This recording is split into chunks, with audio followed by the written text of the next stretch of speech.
Welcome back to Behavioral Finance and FinTech. I am Andy Kim, your Dr. Finance. Last class, we talked about naive Bayesian text classifier. What was that about? It was about measuring your investor sentiment, right? The language tone. Language is a mirror of your mind. What's your emotion that you have, right? So that's one way of doing it. Another way of doing it, more popular, is this one. Scoring on a spectrum of positive tone to negative tone based on some word lists, right? Word list. So that's not a classification. It's not a machine learning. It's just counting the words. It goes together with the psycholinguistics, right? The psycholinguistics, 언어심리학 or 언어심리학, right? They provide this kind of dictionaries. Different psycholinguists provide different languages, different dictionaries or word lists like that. The most famous one is LIWC, Linguistic Inquiry and Word Count by Pennebaker.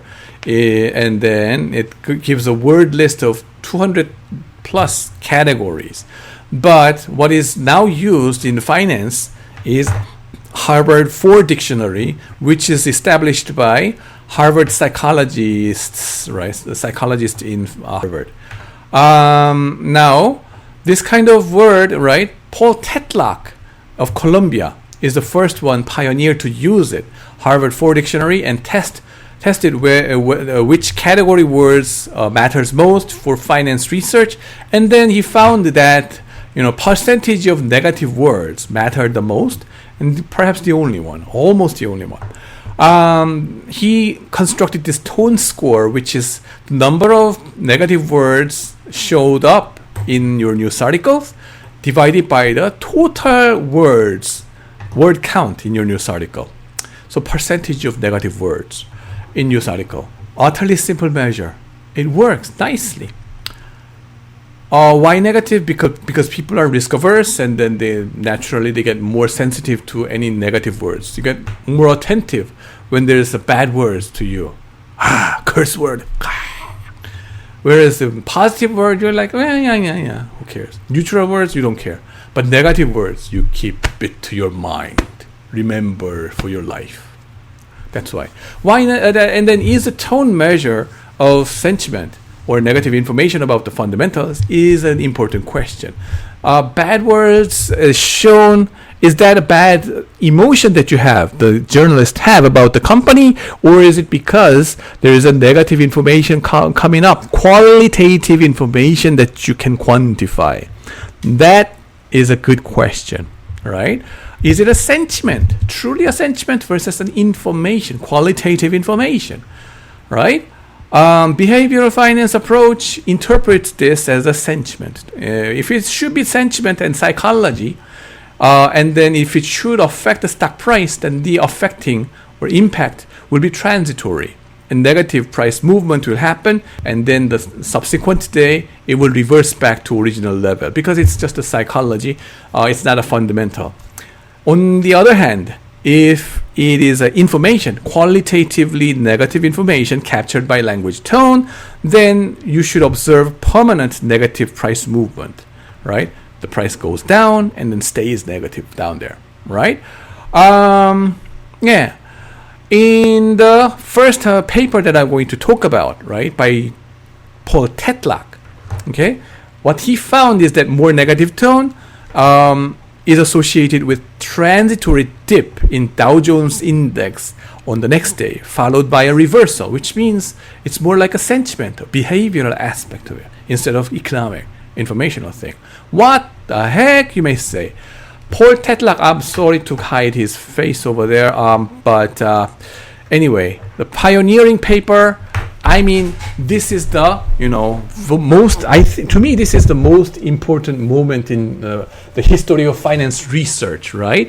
I don't care about Nobel Prize winner or what the heck ever, but I care about Paul Tetlock. He is the most important star in our profession, in my field, right?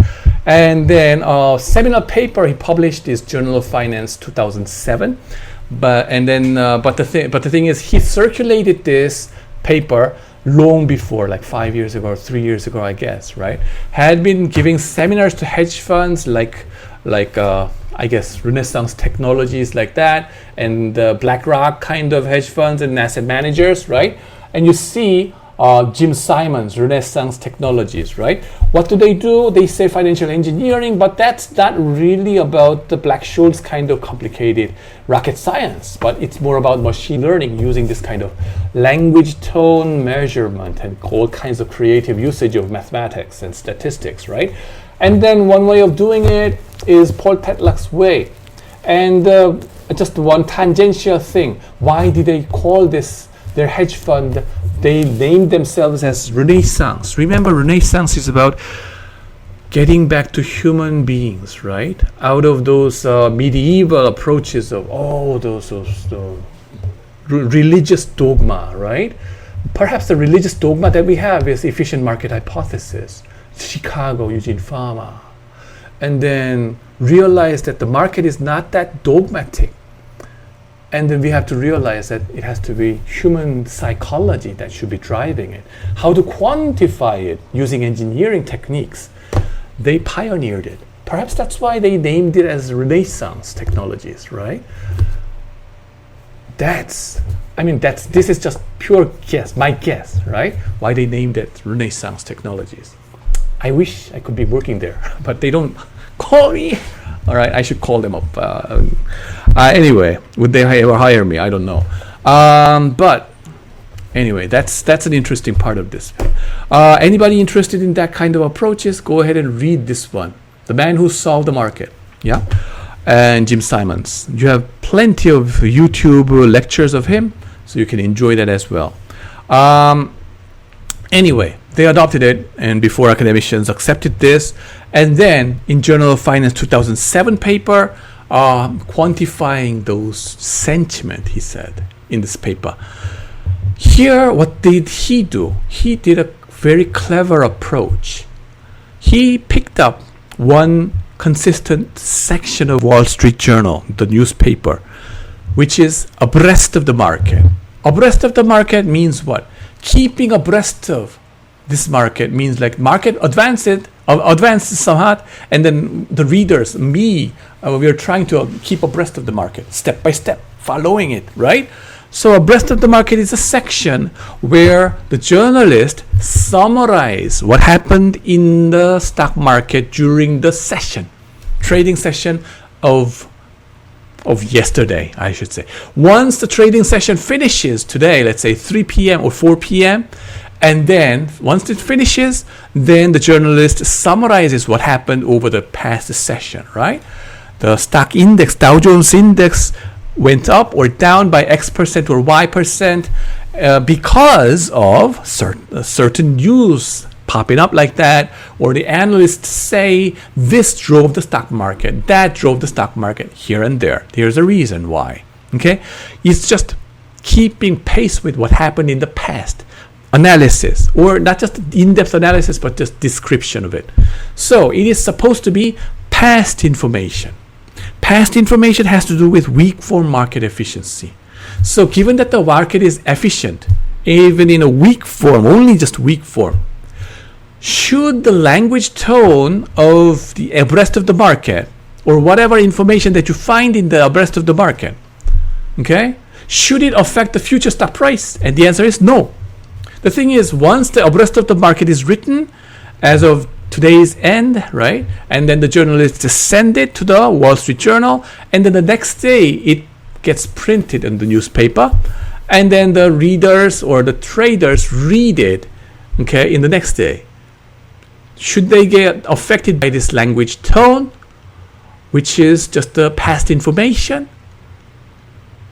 Efficient market hypothesis says no. There's a clear benchmark of 0. Null hypothesis is 0. Efficient market hypothesis says that investors should not get affected by this one emotionally at all. It's past information. If it should carry anything, the language tone is just a psychology about what happened in the past. Gone thing is gone. Past is past. Finance is about the future. Economics is about the forward-looking expectation, rational expectation about the future, not the past emotion thing. So it should not affect the stock price of the next day. Okay? Today morning, I'm reading the abreast of the market. Should I get affected by this in my trading today? No. That's EMH. But, Tetlock found, oh, that's not the case. That's not the case.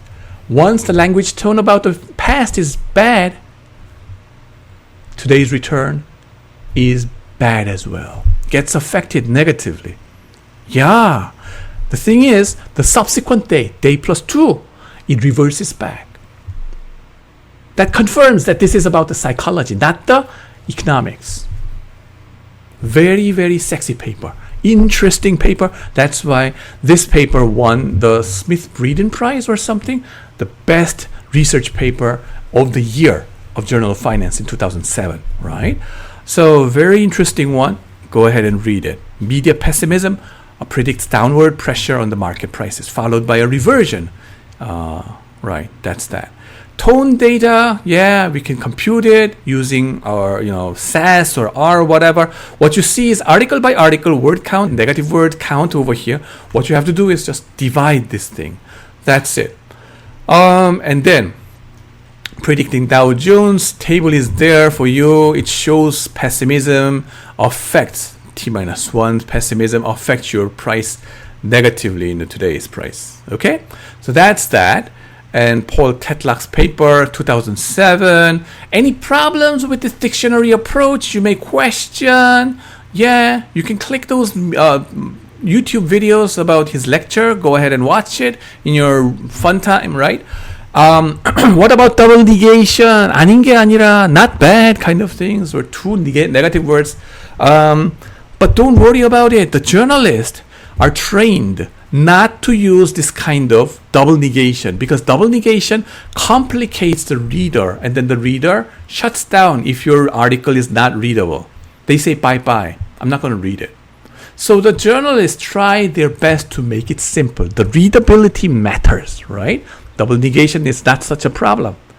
This is the most frequent question that I usually hear from non-journalists, right? Naive academicians always question, like, oh, the double negation can be problematic. No, it's not that much. No. Any other problems, right? Well, you may question 4,000. Well, yeah, the word list. Let me show you the word list of Harvard 4 dictionary, which is over here. Negative words. I show you this guy. Negative word list. Shall I show you this way? Yeah. Abandon, bad. Abdication, alien abduction kind of things, right? Abhors. You see this word list down there. Goes down to what? Not. Yeah. Numb. Pounding. Prohibiting. You see this negative. Trapping, trapped. All these kind of things. Wonton? Why is wonton there? Mandu? I don't know.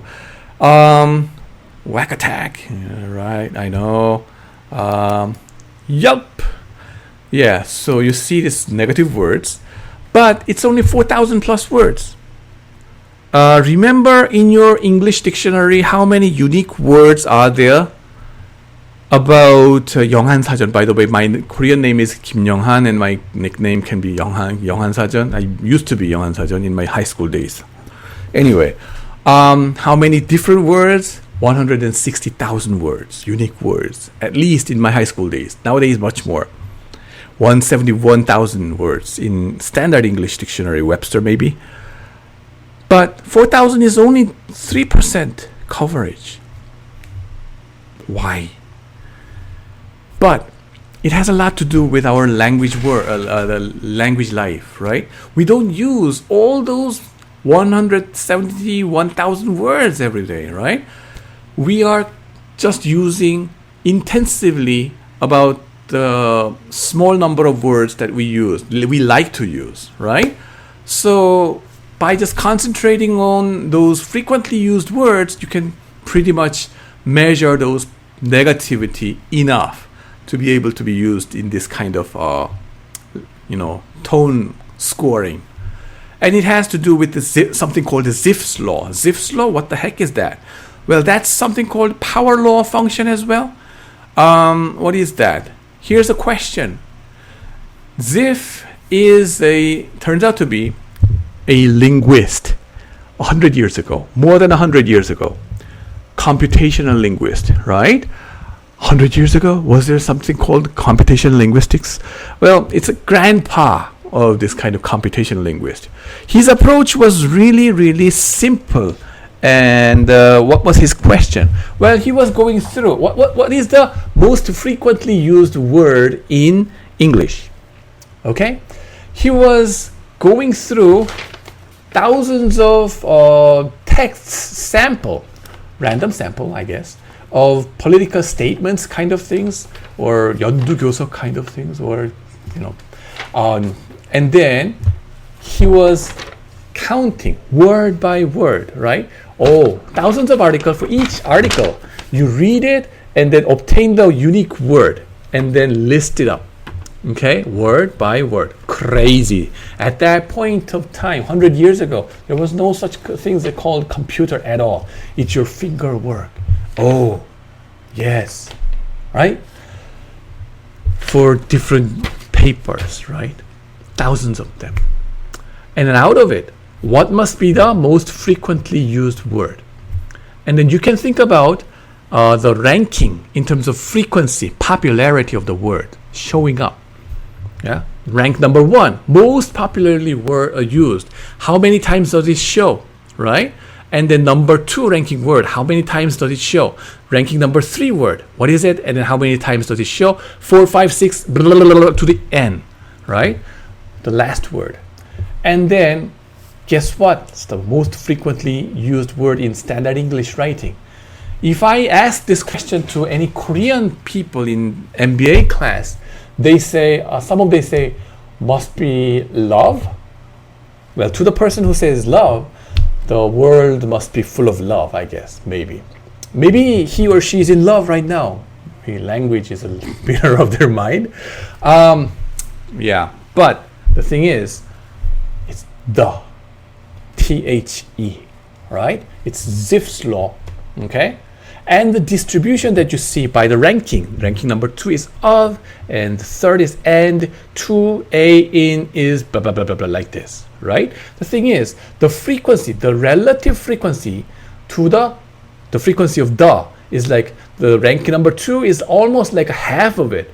And then ranking 3 words, the frequency is like almost like 1/3 of it, fourth of it is like 1/4 of it, like 1/nth of it shows up like this. Of course, more precisely, it's like a 1 over n to the power of gamma. Okay, it's more complicated than this one, but you see my point. It's like this shaped, right? This convex shaped or this distribution shows up according to the ranking.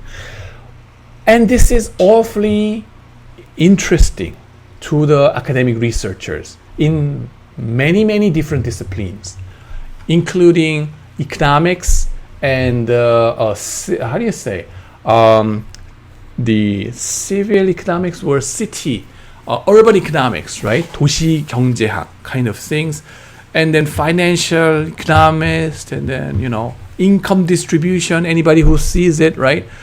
Rich gets richer and poor gets poorer. Okay, we don't know why "the" is such a popular word in English, but it gets popular and popular. It's used much frequently, and it gets more and more, and it's coherent with Matthew effect. For to everyone who has will be more given, and he will have abundance. But from him who has not, even that what he has will be taken away. That's a famous words from the Bible, Matthew's law, right? This kind of things is shown in various aspects of it. Population of different cities in a country, in a given country, 서울, 부산, 대구, 광주, 찍고, kind of things, right? And then the New York, LA, and Chicago, and then you name it. The population ranking and the actual population of it. Well, what about China? Used to be like Beijing and Shanghai used to have about the same population. So the Zipfs law did not seem to take place. But recently, there emerged a mega city, not just a mega city, mega metropolis, named Chongqing. Chongqing is a merged two city whose population is now 34 million people in the metropolitan area. Korea population is like the whole Korea, South Korea, 50 million, and then but the Chongqing area is 34 million, and then Beijing is almost half of it. Shanghai is close to half or 1/3 of it. Goes down like that. Tokyo, Osaka, and Yokohama in Japan, right, like that. And it pops up in jungle, right? The one hand, the lion, the second animal, whatever the lions share, whatever they eat, the proteins they obtain will be distributed like this. Maybe the area they occupy will be like this.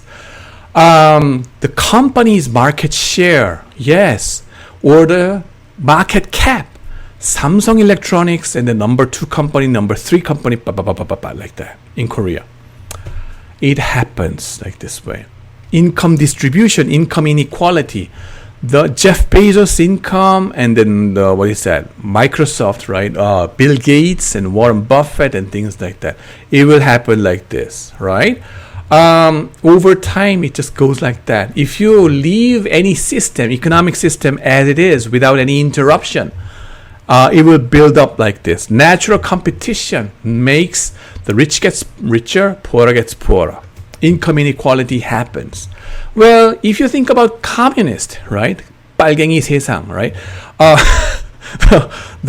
The richest guys to the poorest guys, ideally, they will have the identical income like that. It's going to be the flat line, right? But as you get get away from communist, you have income inequality, and distribution becomes much more and more like this. 오징어 게임, the Squid Game, okay, it's the extreme, right? Income inequality. 오징어 게임, Squid Game, right? The survivor. Winner takes it all, everything, 100%, and zero the other guys, right? Everybody get killed. Zero. That's Squid Game. So that's the complete opposite of communist world. Now the question becomes like this. How much of an income inequality adds value to the whole society is a question. Okay? Here, and then the interesting research was done by my friend, Professor Boniano, in Boniano and Ehrenberg of Cornell University, and Boniano is now in Temple University as an economics professor. And then their research, they looked at the PGA, Professional Golf, right, Games of America, Augusta Golf, right, and then the golf tournament. We call it the tournament structure. The winner takes it all versus the second one also takes something and third one takes something. Different golf tournaments have different tournament structure. Like some golf tournaments is like 오징어 게임 kind of structure, winner takes all. Some, of course, not zero over there, but something very tiny minimal for a second one or third one. Some golf tournaments is more like communist, like almost evenly distributed, very socialistic. Okay, in which golf tournaments would the players on average perform better, which means their putting numbers will be smaller.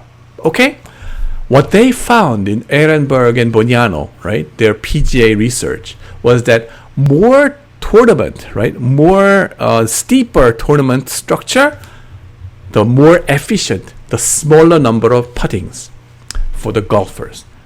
So more tournaments and more inequality seem to strengthen the efficiency of the whole economy of the the participants. So it's more beneficial for the economics. So capitalist world succeeds. That's their prediction, right? And that's coherent with what happened in the 80s and 90s. 70 years of testing of communist world failed because of, this kind of tournament effect. In capitalist market, well, you have more incentive to perform better, to beat and be the number one guy. Just by reducing one part, your award, prize money gets increased like crazy. So why don't you perform better? Try your best, right? So it drives you to perform better.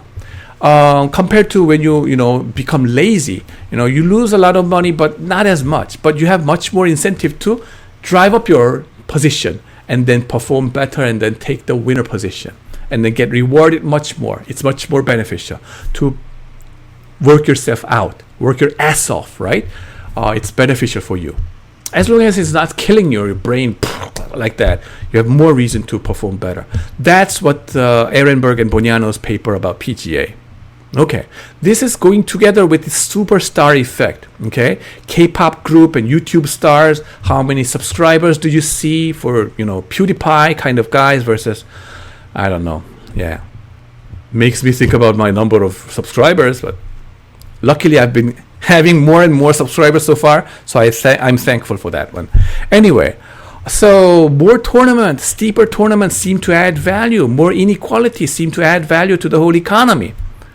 But is that the end? Is that the final verdict? And the answer is not yet. Not yet. Not really. The jury is still out. And then Thomas Piketty, right? It's famous economist from France, right? And we find a lot of problems associated with this inequality as well, right? Life is not that simple like PGA games, right? We have game kind of elements over there, but it's over generation. And then over the years, it's not just one-off game, okay? Over time, repeated game happens over generation. And then inequality builds up social problems together with it, right? The labor income grows smaller than the capital growth, right? And that kind of things complicates the situation even further. That's what I'm interested in as well as an economist, right? Also, from corporate governance perspective, the tournament structure, you can think about this tournament among your top executives. The lion's share goes to whom? The CEOs. The next one, COOs. And the next one, CFOs usually. And then different companies have different tournament structures. Some companies have more socialistic. Some companies are more like a Squid Games kind of things. Which companies perform better is a question. Some people say the steeper tournaments drives the companies better. But some researchers like Lucian Bebchuk of Harvard Law School, right? He finds that, well, higher tournaments is not good because those guys with the CEOs having lion's share, these guys tend to be more corrupted guys with more huge agency problems. CEO is too powerful, so he rigs the situation, rigs the system, so that in the end he ruins the value or she ruins the value of the shareholders. So inequality is not good for the company's performance. It's governance problem, bad governance as symptom. That's Lucian Bebchuk's approach, the research finding. So there is a debate going on, okay, about this income inequality in various settings. Very interesting and hard issue, okay. So go ahead and do your research. This is just a distribution among the Korean Jabals, right? Top 18 companies, and you see over time the concentration of wealth to the top company gets even steeper. Okay, Samsung Electronics over here. Winner takes it all. Yes, up to a certain degree. But yeah, some people will like it, but some people gets afraid of it. Too much Samsung risk for the whole country. Not good. Okay. Facebook likes distribution, follows Zipfs law like that. Yeah. And then you just need to focus on the small number of frequently used words. Yes. And then language tone, sentiment or information, is it? is another debate, right? So from that part, I'm going to talk about it in the next video. So thanks for watching. See you.